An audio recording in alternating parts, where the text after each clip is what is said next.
It's an honor to be here, and I hope whatever I have to say will be of a little interest to you all.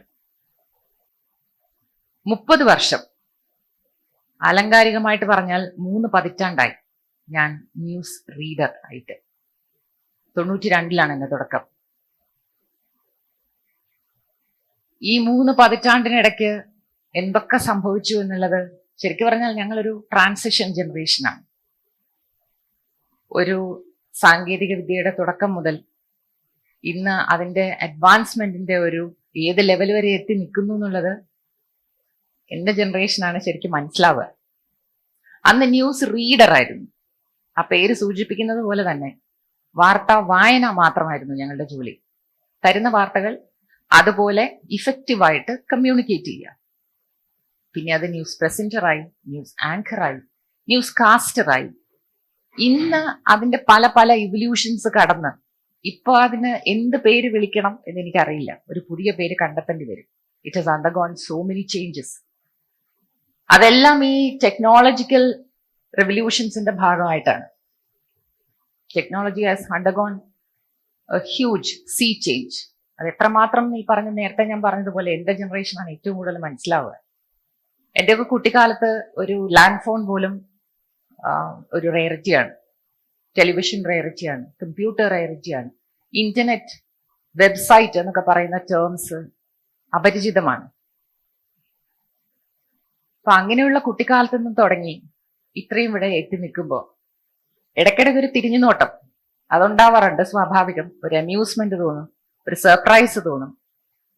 കാരണം ഞങ്ങളൊക്കെ വാർത്തകൾ അറിയുന്നത്, എന്റെ കുട്ടിക്കാലത്ത് ഞാൻ വാർത്തകൾ അറിയുന്നത് ആകാശവാണി കൂടിയാണ്, റേഡിയോ. ഇന്ന് എത്ര പേര് ആകാശവാണി കേൾക്കുന്നുണ്ടെന്ന് എനിക്കറിയില്ല. FM കേൾക്കുന്നുണ്ടാവും. ആകാശവാണി, പിന്നെ പത്രങ്ങൾ. ആകാശവാണി കൂടിയാണ് പ്രധാനപ്പെട്ട വാർത്തകളെല്ലാം അറിഞ്ഞിരുന്നത്. അത് വളരെ കൺട്രോൾഡ് ആയിരുന്നു. സെൻസേഷണൽ ആക്കുന്ന സ്വഭാവമില്ല, ഫാക്ട്സ് മാത്രം. ഇന്ദിരാഗാന്ധി കൊല്ലപ്പെട്ടത്, രാജീവ് ഗാന്ധി മരിച്ചപ്പോഴത്തേക്ക് ടെലിവിഷനൊക്കെ വന്നു, പക്ഷെ ഫുൾ ടൈം സംപ്രേഷണമൊന്നുമില്ല. അതുകൊണ്ട് വാർത്തകൾ അറിയുന്നത് അപ്പോഴും, ഡീറ്റെയിൽസ് അറിയുന്നത് അപ്പോഴും പത്രങ്ങളിൽ കൂടി തന്നെയാണ്. എനിക്ക് ഈ ജേർണലിസ്റ്റിനോട് ഒരു ബഹുമാനം, മതിപ്പ് തോന്നി തുടങ്ങിയത് അടിയന്തരാവസ്ഥ കാലത്തെക്കുറിച്ചുള്ള വാർത്തകൾ വായിച്ചിട്ടാണ്. അടിയന്തരാവസ്ഥ 75, ആ വർഷമാണ് എൻ്റെ അച്ഛൻ മരിക്കുന്നതും. അത് കഴിഞ്ഞിട്ട് ആ സമയത്ത് എനിക്ക് അടിയന്തരാവസ്ഥ എന്തെന്നറിയാനുള്ള ഒരു പ്രായമായിരുന്നില്ല. പക്ഷെ അച്ഛനും അമ്മയും പരസ്പരം സംസാരിക്കുമ്പോൾ ഒരുപാട് കൺട്രോൾസ്, ഗ്യാഗ് ഓർഡേഴ്സ്, ഇങ്ങനെയൊക്കെ എന്തൊക്കെയോ പ്രശ്നങ്ങളാണ് എന്നുള്ളത് മാത്രമേ മനസ്സിലായിരുന്നുള്ളൂ. പിന്നെ അടിയന്തരാവസ്ഥ ലിഫ്റ്റ് ചെയ്ത് കഴിഞ്ഞപ്പോൾ it was a gushing out. Gag orders ഒക്കെ വിട്ടിട്ട് എല്ലാവരും, എല്ലാ പത്രങ്ങളും വാർത്തകൾ ഒന്നായിട്ട് ഇങ്ങനെ പറയാൻ തുടങ്ങി. സസ്പെക്റ്റഡ് മേർഡേഴ്സ്, സസ്പെക്റ്റഡ് കില്ലിങ്സ്, തട്ടിക്കൊണ്ടുപോകൽ, കാണാതാകൽ, അപ്രത്യക്ഷമായവർ, റിലേറ്റീവ്സിന് വേണ്ടി തെരഞ്ഞു നടക്കുന്നവർ, അങ്ങനെ ഒരുപാട് ഒരുപാട് കഥകൾ. അതിലിപ്പോഴും എനിക്ക് ഓർമ്മയുള്ള ചില ഇമേജസ്, ചില മുഖങ്ങൾ, ചില പേരുകളൊക്കെ ഉണ്ട്. അതിൽ ഏറ്റവും കൂടുതൽ ഇപ്പോഴും ഓർക്കുന്നത് ഈശ്വര വാര്യർ എന്ന് പറഞ്ഞൊരാളിനെയാണ്. തന്റെ കാണാതായ മകന് വേണ്ടിയിട്ട്, രാജൻ എന്ന് പറയുന്ന മകൻ കോളേജ് വിദ്യാർത്ഥിയായിരുന്നു, കാണാതായ മകന് വേണ്ടിയിട്ട് കോടതികൾ കയറി ഇറങ്ങിയ ഒരു അച്ഛൻ. വർഷങ്ങൾ കയറി ഇറങ്ങി. എന്ത് സംഭവിച്ചു എന്നുള്ളത് അറിയാതെ തന്നെ അദ്ദേഹം മരിച്ചു. കുറച്ച് വർഷങ്ങളേ ആയിട്ടുള്ളൂ മരിച്ചിട്ട്. അപ്പൊ അങ്ങനെയൊക്കെ ഇതെല്ലാം അറിയുന്നത് പത്രങ്ങളിൽ കൂടിയാണ്. അപ്പൊ അത്രയും ഗ്യാഗ് ഓർഡേഴ്സ് അന്ന് ഉണ്ടായിരുന്നു, അത്രയും കൺട്രോൾഡ് ആയിരുന്നു, നിയന്ത്രണങ്ങൾ ഉണ്ടായിരുന്നു എന്നൊക്കെ ആയിട്ടും ഇതൊക്കെ തുറന്നെഴുതാൻ അപ്പോഴും ധൈര്യം കാണിച്ച് പത്രക്കാരോടാണ് ഒരു ബഹുമാനം ആദ്യം തോന്നുന്നത്. അതുകൊണ്ടാണോ ഞാൻ ജേർണലിസം തിരഞ്ഞെടുത്തതെന്ന് ചോദിച്ചാൽ അതിനെനിക്ക് ഉത്തരവില്ല. അതിന്റെ ഒന്നും ഫുൾ ഇമ്പാക്ട് എനിക്ക് അന്ന് മനസ്സിലായിരുന്നില്ല. പക്ഷെ ഒരു മതിപ്പ്, ഒരു റെസ്പെക്ട്, ഒരു ചെറിയൊരു ആരാധന ഒക്കെ തോന്നിയിരുന്നൊരു സമയമായിരുന്നു അത്. അതൊക്കെ കഴിഞ്ഞ് ഞാൻ MA എടുത്തത് ഇംഗ്ലീഷിലാണ്. B.Ed എടുത്തു. അമ്മയ്ക്ക് എന്നെ അധ്യാപികയാക്കണം എന്ന് ആഗ്രഹം ഉണ്ടായിരുന്നു. പക്ഷെ സംഭവം എനിക്കൊരു 9 to 5 ജോബ് വേണ്ട, എന്തെങ്കിലും ഡിഫറെന്റ് ആയിട്ട് വേണം എന്ന് തോന്നി. അങ്ങനെയാണ് ദൂരദർശനിലെ ന്യൂസ് റീഡർ ആവുന്നത്. ന്യൂസ് റീഡർ എന്ന് പറഞ്ഞാൽ ഞാൻ നേരത്തെ പറഞ്ഞ പോലെ വെറും റീഡിംഗ് ആണ്. അന്നത്തെ ടെക്നോളജി എന്ന് പറഞ്ഞാൽ ഇന്ന് ആലോചിക്കുമ്പോൾ അതൊക്കെ അതിന്റെ ബേസിക് ഫോം ആയിരുന്നു. പേപ്പറിൽ ടൈപ്പ് ചെയ്ത് ക്ലിപ്പ് ചെയ്ത് തരുന്ന ന്യൂസ് ഐറ്റംസ്. പ്രോംപ്റ്റർ ഇല്ല, നോക്കി വായിക്കുകയാണ്. പേന വെച്ചുള്ള തിരുത്തലുകൾ ഉണ്ടാവും, അത് ഓർത്തു വെക്കണം. പിന്നെ ഗ്രാഫിക്സ് എന്ന് പറയുന്നത് അതിന്റെ ബേസിക് ഫോം, അതായത് ഇതേപോലെ പേപ്പറിൽ എഴുതി ക്ലിപ്പ് ചെയ്ത് വെച്ചിട്ട് അത് മാനുവലി കാണിക്കുന്ന കുറെ കാർഡ്സ് എപ്പോഴും റെഡി ആയിരിക്കും. തടസ്സം നേരിട്ടതിൽ ഖേദിക്കുന്നു, പിന്നെ താപനില എഴുതി കാണിക്കുന്ന കാർഡുകൾ. ഗ്രാഫിക്സ്, അന്നത്തെ ഗ്രാഫിക്സ് എന്ന് പറയുന്നത് അതാണ്. പിന്നെ അന്ന് വിഷ്വൽസ് വരുന്നത് KSRTC ബസ്സസിലാണ് അല്ലെങ്കിൽ ട്രെയിനുകളിലാണ്. നേരിട്ടെത്തിക്കാനുള്ള സംവിധാനമൊന്നുമില്ല. എല്ലാ ജില്ലകളിലും ആൾക്കാരുണ്ടാവും, സ്ട്രിങ്ങേഴ്സ്, റിപ്പോർട്ടേഴ്സ് ഉണ്ടാവും. ദൂരദർശൻ അങ്ങനെയായിരുന്നു. പിന്നെ ഞാൻ സൂര്യയിലാണ് കയറിയത്. സൂര്യയിൽ കയറുമ്പോൾ ടെക്നോളജി കുറച്ചൊക്കെ മാറി. ദൂരദർശനിൽ നിന്ന് ഇറങ്ങുന്ന സമയത്ത് തന്നെ പ്രോംപ്റ്ററിന്റെ ഒരു ബേസിക് ഫോം വന്നിരുന്നു. അത് പേപ്പർ റിഫ്ലക്ട് ചെയ്ത് ക്യാമറയിൽ വന്നിട്ട് അത് സ്ക്രീനിൽ വരുന്ന ഒരു രീതി. അത് കഴിഞ്ഞ് സൂര്യയിൽ കയറുമ്പോൾ പ്രോപ്പർ പ്രോംപ്റ്ററായി. പക്ഷെ ഞങ്ങൾക്ക് ഓപ്പറേറ്റ് ചെയ്യാൻ പറ്റില്ല, അത് വേർഡ് പാഡിൽ അടിച്ച്. ഇതൊക്കെ നിങ്ങൾക്ക് എത്രത്തോളം ഡൈജസ്റ്റ് ചെയ്യാൻ പറ്റുമെന്ന് എനിക്ക് അറിയില്ല. ജനറേഷൻ ഇതൊക്കെ ഭയങ്കര ക്യൂറിയസ് ആയിരിക്കും. ടൈപ്പ് ചെയ്ത് വേർഡ് പാഡിൽ കയറ്റിയിട്ട് അത് അതേപോലെ അപ്ലോഡ് ചെയ്തിട്ടായിരുന്നു. ചേഞ്ചസ് വരുത്തണമെന്നുണ്ടെങ്കിൽ ആ ടൈപ്പ് ചെയ്ത സിസ്റ്റത്തിൽ തന്നെ ചെന്നതെടുത്ത് തിരിച്ചെടുത്ത് ചെയ്യണം. പക്ഷേ വിഷ്വൽ സ്റ്റോറീസ് വരാൻ തുടങ്ങി. അപ്പോഴും ഗ്രാഫിക്സ് എന്ന് പറയുന്നത് അങ്ങനെ ഡെവലപ്ഡ് ആയിട്ടില്ല. ഏഷ്യനെറ്റിൽ കയറിയപ്പോൾ കുറച്ചുകൂടെ മുമ്പോട്ടായി കാര്യങ്ങൾ. ഏഷ്യനെറ്റ് ആണ് ആദ്യത്തെ പ്രൈവറ്റ് സാറ്റലൈറ്റ് ചാനൽ നമ്മുടെ. അപ്പോൾ ആദ്യം ഫിലിപ്പീൻസിലായിരുന്നു. ഞാൻ ഫിലിപ്പീൻസിലൊന്നും ജോയിൻ ചെയ്തിട്ടില്ല. ഞാനത് ട്രിവാൻഡ്രത്തുള്ളപ്പോഴാണ് ജോയിൻ ചെയ്തത്, 2003. അപ്പോൾ കുറെ കൂടെ അഡ്വാൻസ്ഡ് ആയി, പ്രോംപ്റ്ററായി. പിന്നെ പതുക്കെ പതുക്കെ ലൈവ് കണക്ടിവിറ്റി എന്നൊരു സംവിധാനത്തിന്റെ തുടക്കം കുറിച്ചു. അതായത് ഫോണിൽ ഒരാളിനെ വിളിക്കും, എന്നിട്ട് ആ ഫോൺ സംഭാഷണം അതേപോലെ ലൈവിൽ കേൾപ്പിക്കുക, അയാളുടെ റെസ്പോൺസ്. പക്ഷെ ആ ഫോൺ ഈ ന്യൂസ് റീഡറിന്റെ അല്ലെങ്കിൽ ന്യൂസ് ആങ്കർ ആയിരുന്നു അന്നത്തേക്ക്, ന്യൂസ് ആങ്കറിന്റെ മേശപ്പുറത്ത് തന്നെ ഉണ്ടാവും. ആ മേശപ്പുറത്ത് നിന്നാണ് ആ ഫോൺ സംഭാഷണം, അങ്ങനെയാണ് അത് എയറിൽ പോകുന്നത്. പിന്നെ അതൊക്കെ മാറി DSNG എന്നൊരു സംവിധാനം വന്നു, കൊടയൊക്കെ വെച്ചിട്ട്. അത് കൊണ്ടുപോയാൽ എവിടുന്ന് വേണമെങ്കിലും ലൈവായിട്ട് വിഷ്വൽസ് പോകാമെന്നായി. പിന്നെ ഇപ്പോ അതൊന്നുമല്ല. ഇപ്പോ ഒരു മൊബൈൽ കയ്യിലുണ്ടെങ്കിൽ വിഷ്വൽസ് അപ്പോൾ എത്തും, എവിടെ നിന്ന് വേണമെങ്കിലും. പിന്നെ ഒരു ലൈവ് ടെലികാസ്റ്റ് എവിടെ നിന്ന് വേണമെങ്കിലും പോകണമെങ്കിൽ DSNG നിർബന്ധമില്ല. ബാക്ക് പാക്ക് എന്നൊരു സംവിധാനം മതി, ചെറിയൊരു ബാഗ് പോലെ. ഒരു റിപ്പോർട്ടർ, ക്യാമറാമാൻ പോലും വേണ്ട. വിഷ്വൽസ് ഒക്കെ വരുന്നത് വാട്സാപ്പിലാണ്, സ്ക്രിപ്റ്റ് വരുന്നത് വാട്സാപ്പിലാണ്. പിന്നെ ഇതൊക്കെ ഞങ്ങൾ ഡെസ്ക് എന്നാണ് പറയുക അതിന്റെ ആസ്ഥാനത്തിന് പറയുന്നത് ഡെസ്ക് എന്നാണ്. ഡെസ്കിലാണ് ഇതൊക്കെ കോർഡിനേറ്റ് ചെയ്ത് എല്ലാം റെഡിയാക്കി ഒരു ഫുൾ ന്യൂസ് ബുള്ളറ്റിൻ ആക്കി എടുക്കുന്നത്. അപ്പൊ ആ ഡെസ്കിൽ ഈ വിഷ്വൽസ് ഒക്കെ ഇൻസേർട്ട് ചെയ്യാൻ ആദ്യമൊക്കെ ടേപ്പിലായിരുന്നു. ടേപ്പില് വിഷ്വൽസ് ഗ്രാബ് ചെയ്ത്, അനലോഗ് ആയിരുന്നു, ഡിജിറ്റൽ ആയിട്ടില്ല. ഗ്രാബ് ചെയ്ത് അത് ക്യൂ ചെയ്ത് വെച്ച് കൃത്യമായ സമയം വരുമ്പോൾ പ്ലേ ചെയ്യുക. പിന്നെ അത് ഡിജിറ്റലായിട്ട് പിന്നെ വളരെ പെട്ടെന്നായിരുന്നു. അതിനെല്ലാം സോഫ്റ്റ്വെയർ ആയി, പ്രൊഡക്ഷന് സോഫ്റ്റ്വെയർ ആയി. അപ്പൊ ഇപ്പോൾ ശരിക്കും പറഞ്ഞാൽ ഡ്രാഗ് ആൻഡ് ഡ്രോപ്പ് ആണ് ആപ്തവാക്യം. വിഷ്വൽസ് വരുന്നു, അത് ഇൻജസ്റ്റ് ചെയ്യുന്നു, അത് ഞങ്ങൾ ഉപയോഗിക്കുന്ന സോഫ്റ്റ്വെയർ ഫോർക്കാണ്, അതിലേക്ക് വരുന്നു. അതിൽ നിന്ന് just drag and drop, that is attach it to the text which is suppose to be read by the reader, the anchor. പിന്നെ പ്രോംപ്റ്റർ കൺട്രോളൊക്കെ ഇപ്പൊ ഞങ്ങളുടെ കയ്യിലാണ്. പണ്ടൊക്കെ ആണെങ്കിൽ തുടങ്ങുമ്പോൾ ദൂരദർശനിലായാലും സൂര്യയിലായാലും ഏഷ്യനെറ്റിലായാലും ഞങ്ങൾ ജോയിൻ ചെയ്യുന്ന സമയത്ത് ബാക്ക് ഡ്രോപ്പ് എന്ന് പറയുന്ന ഒരു ഫ്ലെക്സിൽ അടിച്ച ഡിസൈൻ ആയിരിക്കും.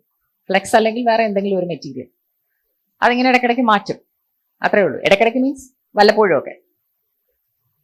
ഇപ്പൊ ഞങ്ങൾ എല്ലാവരും ഒരു ഗ്രീൻ മാറ്റിൽ നിന്നിട്ടാണ് വാർത്ത വായിക്കുന്നത്. ആ ഗ്രീൻ മാറ്റിൽ എന്ത് വിഷ്വൽസ് വേണമെങ്കിലും ഇൻസേർട്ട് ചെയ്യാം, VFXന്റെ അങ്ങേയറ്റം.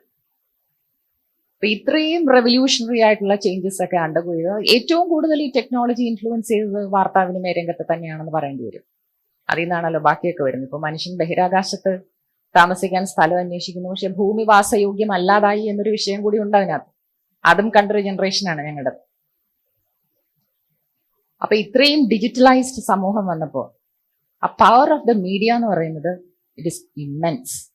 It can influence anything. It can make or break even governments. Social media കൂടി വന്നു കഴിഞ്ഞപ്പോൾ അതിന്റെ പവർ ഇന്റൻസിഫൈ ചെയ്തു. അതിന്റെ പവർ ഇപ്പം നിങ്ങൾക്കും അതിനെക്കുറിച്ചൊക്കെ ബോധ്യം ഉണ്ടാവും. പക്ഷെ അതിന്റെ ഒരു ഡിസ്ട്രക്റ്റീവ് സൈഡ് കൂടി ഞങ്ങളിപ്പോൾ കാണുന്നു. ഞങ്ങൾ കണ്ടു തുടങ്ങിയത്, അതായത് എൻ്റെ ജനറേഷൻ കണ്ടു തുടങ്ങിയത് കൺസ്ട്രക്റ്റീവ് സൈഡ്സ് ആയിരുന്നു. ഇപ്പോഴാണ് അതിന്റെ ഡിസ്ട്രക്റ്റീവ് സൈഡ് അറിയുന്നത്. അത് കുറേശ്ശെ വന്നു തുടങ്ങിയിരിക്കണം. നിങ്ങൾക്കും അറിയാതെ സോഷ്യൽ മീഡിയ ആർക്ക് വേണമെങ്കിലും ജേർണലിസ്റ്റ് ആവാവുന്ന ഒരു അവസ്ഥയുണ്ട് ഇപ്പോൾ. നല്ലതാണ്, wider reach, better information sharing. പക്ഷേ ആർക്ക് വേണമെങ്കിലും എന്ത് വേണമെങ്കിലും സ്പ്രെഡ് ചെയ്യാം എന്നുള്ളൊരു അതർ സൈഡ്, ഒരു ഫ്ലിപ്പ് സൈഡ് ഉണ്ട്. ഫേക്ക് ന്യൂസ് സ്പ്രെഡ് ചെയ്യാം, ഈവൻ ഒരു റയറ്റ് ഇൻസ്റ്റിഗേറ്റ് ചെയ്യാം. അങ്ങനെയൊക്കെ സംഭവിച്ചിട്ടുണ്ട് ലോകത്ത്. സർക്കാരുകളെ മേക്ക് ചെയ്യുകയും ബ്രേക്ക് ചെയ്യുകയും ചെയ്യാം. അത് കുറച്ചുകൂടെ വൈഡർ ഓർഗനൈസ്ഡ് ക്യാമ്പയിൻ വേണ്ടി വരും. പക്ഷേ നിങ്ങൾ കേട്ടിട്ടുണ്ടാവും അറബ് സ്പ്രിംഗ്, അറബ് വസന്തം എന്ന ലോകം മുഴുവൻ കൊട്ടിഘോഷിച്ച സംഭവം. ഡിക്റ്റേറ്റേഴ്സിനെ പുറത്താക്കാൻ നടത്തിയ റെവല്യൂഷൻ തുടങ്ങിയത് ട്യൂണീഷ്യയിലാണ്. ഒരു സോഷ്യൽ മീഡിയ പോസ്റ്റിൽ അന്നത്തെ ഡിക്റ്റേറ്റർഷിപ്പിന് എഗൻസ്റ്റ് ആയിട്ട്, ഒരു ഇൻജസ്റ്റിസിന്റെ എതിരായിട്ട് വന്നൊരു പോസ്റ്റാണ്. പക്ഷേ ദാറ്റ് സ്റ്റാർട്ടഡ് ദ റെവല്യൂഷൻ. ട്യൂണീഷ്യയിൽ ആ ഡിക്റ്റേറ്റർ കുറച്ചു നാൾ കഴിഞ്ഞപ്പോൾ നാട് വിട്ടു. They are still A democracy. കുഴപ്പങ്ങൾ വലുതായിട്ട് സംഭവിച്ചിട്ടില്ല. ചെറിയ ചെറിയ ഗ്ലിച്ചസ് ഉണ്ടായിരുന്നെങ്കിലും ജനങ്ങൾ ഭയങ്കര റെസിലിയന്റ് ആണ്. അതുകൊണ്ട് അവരിടപെട്ടു. It still continues as a democracy. പക്ഷേ അതേ ഒരു നല്ല കാര്യങ്ങളൊന്നും അയൽ രാജ്യങ്ങൾക്ക് സംഭവിച്ചില്ല. ആ ഒരു ഫെയ്റ്റ് അല്ല അവർക്ക് ഷെയർ ചെയ്തത്. Egypt, Libya, Syria. ലിബിയ എന്നൊരു രാജ്യമേ അല്ല, 2 പാരലൽ സർക്കാരുകളാണ്. ബാക്കിയെല്ലാം സായുധ സംഘടനകളുടെ കയ്യിലാണ്, മിലിഷ്യസ്. അതായത് ഒരു ജംഗ്ഷൻ ഒരു മിലിഷ്യയുടെ കയ്യിൽ, അടുത്ത ജംഗ്ഷൻ വേറൊരു മിലിഷ്യ. സർക്കാരുകൾക്ക് അവർ താമസിക്കുന്നത് ആ ഒരു പരിമിതമായ അധികാരം മാത്രം, കുറച്ച് കിലോമീറ്ററുകൾ മാത്രം. പിന്നെ ഈജിപ്തിൽ അന്നുണ്ടായിരുന്നത് കറപ്റ്റ് ആയിട്ടുള്ള ഒരു മനുഷ്യൻ, അയാളെ പുറത്താക്കാൻ, മുബാറക്, അയാളെ പുറത്താക്കാനായിരുന്നു റെവല്യൂഷൻ. തഹരീർ ചത്വരം എന്ന് പറയുന്ന സ്ഥലത്ത്, അവിടുത്തെ മ്യൂസിയത്തിന്റെ ഒക്കെ അടുത്തുള്ളൊരു സ്ക്വയർ ഉണ്ട്, അവിടെ തഹരീർ സ്ക്വയർ, അവിടെയായിരുന്നു തുടങ്ങിയത്. അത് ദിവസങ്ങളോളം കൂടി നിന്നു ആൾക്കാർ, ഓവർനൈറ്റ് അവിടെ തന്നെ പാചകം ചെയ്ത് അവിടെ തന്നെ താമസിച്ച്. They just refuse to budge. അതിന് ചുറ്റിനുമാണ് ഗവൺമെന്റ് ബിൽഡിങ്സ് മുഴുവൻ. അപ്പൊ അതെല്ലാം സ്തംഭിച്ചു. ഒടുവിൽ മുബാറക്ക് ഒഴിഞ്ഞു. പക്ഷേ what came after was worse. ഇപ്പോ it is under dictatorship again, military rule. So ഉൾട്ടായി കാര്യങ്ങൾ. പിന്നെ സിറിയയും ലിബിയയുടെ ഒരു അവസ്ഥയാണ്. സർക്കാരിന് പരിമിതമായ അധികാരം. അവർ വിചാരിച്ച ഡിക്റ്റേറ്ററിനെ പുറത്താക്കാൻ പറ്റിയില്ല, ബാഷർ അൽ അസദ്. പക്ഷേ ബാക്കി സ്ഥലങ്ങളൊക്കെ കൈയടക്കിയിരിക്കുന്നത് കുറെ എക്സ്ട്രീമിസ്റ്റ് ഓർഗനൈസേഷൻസ്, വേറെ കുറെ രാജ്യങ്ങളുടെ കടന്നുകയറലുകൾ. എവിടെ എനാർക്കി ഉണ്ടാവുന്നു അവിടെ നുഴഞ്ഞു കയറാൻ തയ്യാറായിട്ട് എപ്പോഴും ഇത്തരം ചില ഓർഗനൈസേഷൻസ് ഉണ്ടാവും. അവരെയൊക്കെ പുറത്താക്കാൻ അമേരിക്കയും പടിഞ്ഞാറൻ രാജ്യങ്ങളൊക്കെ കൂടി കച്ചകെട്ടി ഇറങ്ങിയിട്ടും പുറത്താക്കാൻ പറ്റിയിട്ടില്ല. ഇപ്പം they are again gaining prominence എന്നാണ് പറയുന്നത്, വേറെ ചില പേരുകളിലാണെന്ന് മാത്രം. അപ്പൊ ഇതൊക്കെ ഞാൻ പറഞ്ഞത് മീഡിയയുടെ ഒരു പവർ, അത് യൂസ് ഓർ മിസ്യൂസ് എന്ന് തീരുമാനിക്കേണ്ടത് നമ്മളാണ്. ഇപ്പൊ നമ്മളുടെ മുമ്പിൽ ചോയ്സസ് ആർ ക്ലിയർ, പക്ഷേ it is not easy to implement them. It is not easy to decide which way to go. ഓരോരുത്തരും റെസ്പോൺസിബിൾ സിറ്റിസൺസ് ആയാലേ ആ ഒരു വഴി ക്ലിയർ ആക്കാൻ പറ്റുള്ളൂ. ഓരോരുത്തരും, ജേർണലിസ്റ്റ് മാത്രം തീരുമാനിച്ചാൽ പോരാ. We are all citizens of the same country. Choices clear ആയിരിക്കണം, നമ്മളുടെ ഡിസിഷൻസ് ക്ലിയർ ആയിരിക്കണം. ഇപ്പോ ഒരിടത്ത് തെറ്റിയാൽ, ഒരു ചുവട് പിഴച്ചാൽ ഒരുപാട്, ഇപ്പൊ ശരിക്കും പറഞ്ഞാൽ AI-യുടെ കാലമാണ്. ടെക്നോളജി അഡ്വാൻസ് ചെയ്ത് ആർട്ടിഫിഷ്യൽ ഇന്റലിജൻസ്, അതിന്റെ ഫ്ലിപ്പ് സൈഡ്സും നമ്മൾ കാണുന്നുണ്ട്. ഡീപ് ഫേക്ക് ഇമേജസ് അതിന്റെ തുടക്കം മാത്രമാണത്. ഇപ്പൊ സൗത്ത് കൊറിയയിൽ അൺവീൽ ചെയ്തത് അങ്ങനത്തെ ഡീപ് ഫേക്ക് ഇമേജസിന്റെ ഒരു പോർണോഗ്രാഫിക് നെറ്റ്വർക്കാണ്. അന്വേഷണം നടക്കുകയാണ്. ടെലഗ്രാമിലൂടെയായിരുന്നു അത്. ടെലഗ്രാമിന്റെ സ്ഥാപകൻ ഇപ്പോ ഫ്രാൻസിൽ അറസ്റ്റിലാണ്, പാവൽ ഗ്രോ. ഇതൊക്കെ നിങ്ങളും കൂടി അറിയുന്ന കാര്യങ്ങൾ തന്നെയാണ്. അപ്പൊ ഈ ടെക്നോളജിയുടെ അഡ്വാൻസ്മെന്റ്, മീഡിയയുടെ power, social media use, misuse, ഇതൊക്കെ എവിടെ നിർത്തണം, എവിടെ തുടങ്ങണം, എങ്ങോട്ട് പോകണം എന്ന് തീരുമാനിക്കുന്നത് നമ്മളാണ്. ഒരു fairy tale ending, happily ever after എന്നൊക്കെയുള്ളത് ഒരു ഫെയറി ടെയിൽ എൻഡിങ് മാത്രമാണ് ഇപ്പോൾ. We all have to decide, where should we take this world forward? So be a responsible citizen. Think of the power of words, and not pen exactly now, the letters. Thank you.